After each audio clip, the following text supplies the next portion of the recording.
It's precisely 1:15. This is the news on Sri Lanka Broadcasting Corporation. News is edited by Catherine Pereira, read by Sabrina Zawahir. The headlines. The President reveals plans to boost Sri Lanka's industrial sector. The Parliament met at 9:30 a.m. this morning. It has been stated that languages and vocational training will be provided to the groups who migrated for foreign jobs. Post-Harvest Technology Institute says that harm for the post-harvest cultivation of fruits and vegetables was at 40% level. Sitavaka and Avisavilla areas are now being popular among local and foreign tourists as a tourist zone. And in world news, Kim and Putin begin talks in North Korea after red carpet welcome. Now the local news in detail. President Ranil Wickremesinghe today announced forthcoming negotiations with creditor countries and also revealed plans to boost Sri Lanka's industrial sector. He stated that these plans feature the creation of a new commercial bank, an economic commission and an institute called Enterprise Sri Lanka to promote a competitive and digitalized green economy. He made these comments during the opening ceremony of the International Industry Exhibition, Industry Expo 2024, which was inaugurated at the BMICH in Colombo today. He also said that the government is expected to reach an agreement with the Sri Lanka's creditor nations within the next few weeks. The Parliament met at 9:30 a.m. this morning. State Minister Lasantha Alagiyawanna says that the power of financial management of the Parliament has been entrusted to two committee councils. He made these remarks while presenting the report of the COPA for the fifth session of the 9th Parliament. The COPA includes 836 institutes. The Parliament had no ability to convene all these institutes, but 236 institutes have been convened in a year. He pointed out that the responsibilities cannot be fulfilled by convening 236 institutes. The State Minister also stated that investigations were conducted by obtaining information through online since past 8 years successfully. Minister Manusha Nanayakara says that languages and vocational training will be provided to the groups who migrated for foreign jobs. He made this remark in Parliament answering to a question raised by parliamentarian Dr. Gunapala Ratnasekara. The minister also stated that 5,970 persons have been sent for foreign jobs in 2023. Therefore, $11.3 million have been received as foreign remittances. Meanwhile, parliamentarian Dr. Harsha De Silva has presented the committee report which was appointed to look into the salary increase of the central bank. There was a controversial issues in the country regarding the salary increase of the employees of the central bank. This news is brought to you by Sri Lanka Broadcasting Corporation. Continuing local news. Post-Harvest Technology Institute says that harm for the post-harvest cultivation of fruits and vegetables was at 40% level for not utilizing recommended methods to minimize the harm. The institute also stated that the harm has been declined up to 25% due to various decisions taken by the Ministry of Agriculture and Plantation. A discussion in this regard was at the Ministry of Agriculture and Plantation with the participation of Minister Mahinda Amaravira yesterday. New technological methods of harvesting and to use the plastic basket when transporting vegetables and fruits have been caused to minimize the harm. Sitavaka and Avisavilla areas are now being popular among local and foreign tourists as a tourist zone. Development activities to uplift these areas as a sustainable tourism zone to an international standards has commenced. A ceremony to declare this officially will be held at 2:30 p.m. under the patronage of Prime Minister Dinesh Gunawardena at the Sitavaka Wetland Park. More than 100 environmentalists representing Australia, New Zealand, India, Nepal, China, Japan and many other countries will participate at the event. That ends local news.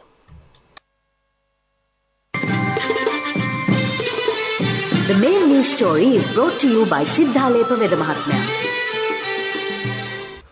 The Central Environment Authority says that the electronic waste collection initiatives conducted in 11 districts have led to the collection of more than 7,700 kilos of electronic waste. CEA's Acting Deputy Director General Chatura Malvana stated that necessary steps have been taken to direct the relevant electronic waste to the recycling process. According to the CEA, their electronic waste collection initiatives conducted across 97 centres in 11 districts covering 4 provinces on June 3rd and 4th, coinciding with the World Environment Day, have successfully collected approximately 7,777 kilos of electronic waste despite challenges such as adverse weather. That was main news. The main news story was brought to you by Sinhala Mahatmya. Moving on to Watchlight. Arrangements have been made to provide free train services for the devotees travelling to Mihintale from Anuradhapura railway station from June 21st to 23rd, Transport Highways and Mass Media Minister Dr. Bandula Gunawardana said. The minister said that free transport services will be made available for the devotees from Anuradhapura railway station to Mihintale every post-on full moon day from this year. That came to you in Watchlight. Coming up, World News.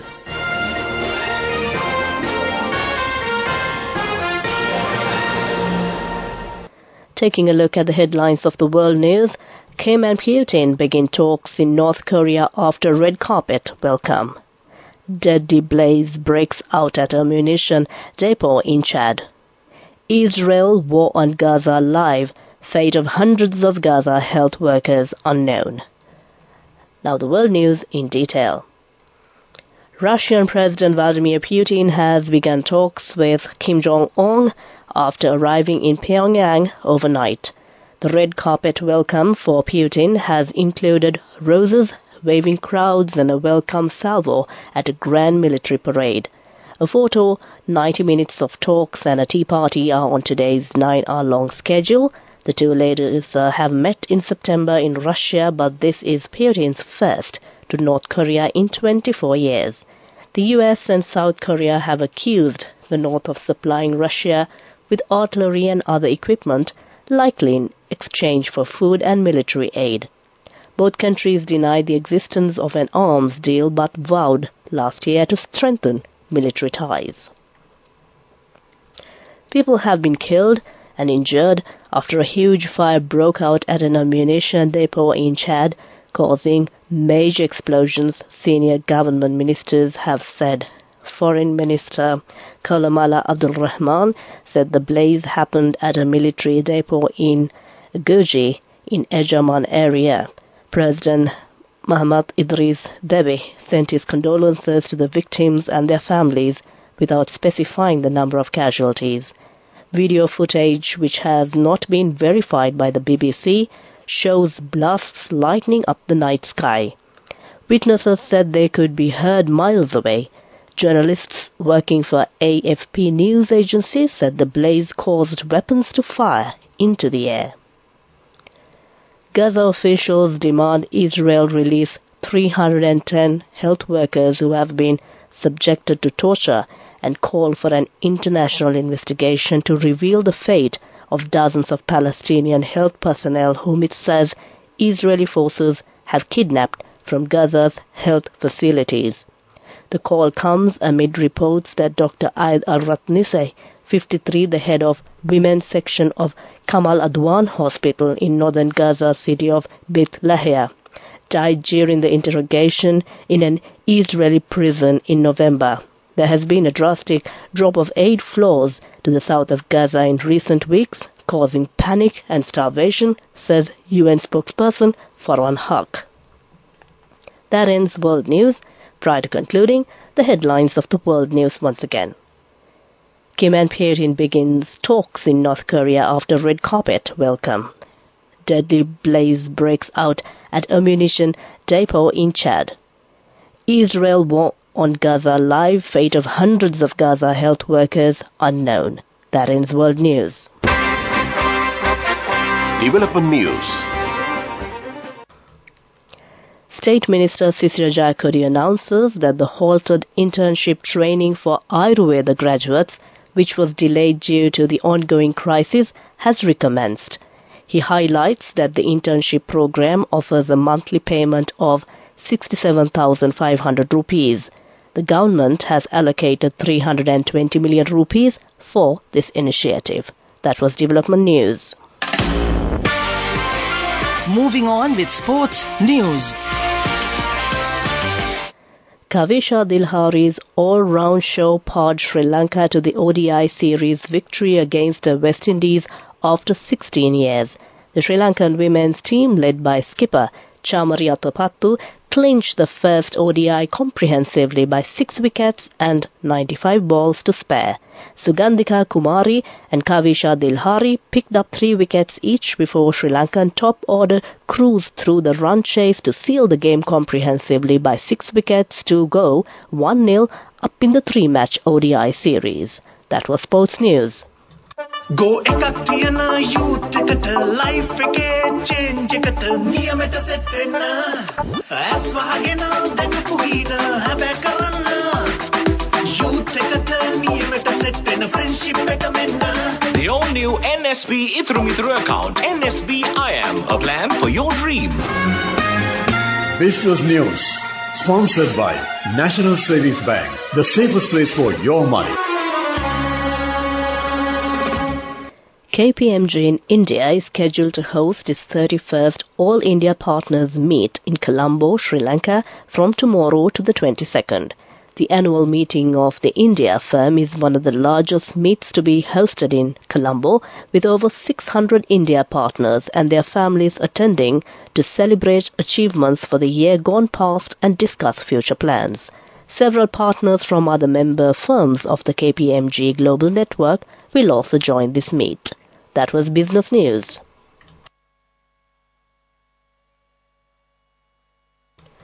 Moving on to economic news. Purchasing managers' indices indicate improvements in both manufacturing and services activities in May 2024. Sri Lanka Purchasing Managers Index for Manufacturing recorded an index value of 58.2 in May 2024, indicating an expansion in manufacturing activities. All sub-indices except for employment rose above the neutral threshold during the month, resulting in an overall increase in the index value. That was economic news. Business News, sponsored by National Savings Bank, the safest place for your money. Go ekak thiyana youth එකට life එකේ change එකට නියමෙට set වෙන්න ඇස් වහගෙන දැකපු හින හැබැ කරන්න youth එකට නියමෙට set වෙන්න friendship එක මෙන්න. The all-new NSB Ithru Mithru account, NSB IM, a plan for your dream. Weather report. Finally, we take a look at the weather report. Showers will occur at times in western, Sabragamua and northwestern provinces and in Kandy, Nuwara, Galle and Mathura districts. Fairly heavy showers above 75 mm are likely at some places in western and Sabragamua provinces. Showers or thundershowers may occur at a few places in Uva province and in Ampara and Batticaloa districts in the evening or night. Strong winds of about 40 to 50 km per hour can be expected at times over the western slopes of the Central Hills, northern, north-central and northwestern provinces and in Trincomalee, Hambantota and Monoragala districts. That was the weather report. Prior to concluding this bulletin of news, the headlines once again. The President reveals plans to boost Sri Lanka's industrial sector. The Parliament met at 9:30 a.m. this morning. It has been stated that languages and vocational training will be provided to the groups who migrated for foreign jobs. Post-Harvest Technology Institute says that harm for the post-harvest cultivation of fruits and vegetables was at 40% level. Sitawaka and Avisawala areas are now being popular among local and foreign tourists as a tourist zone.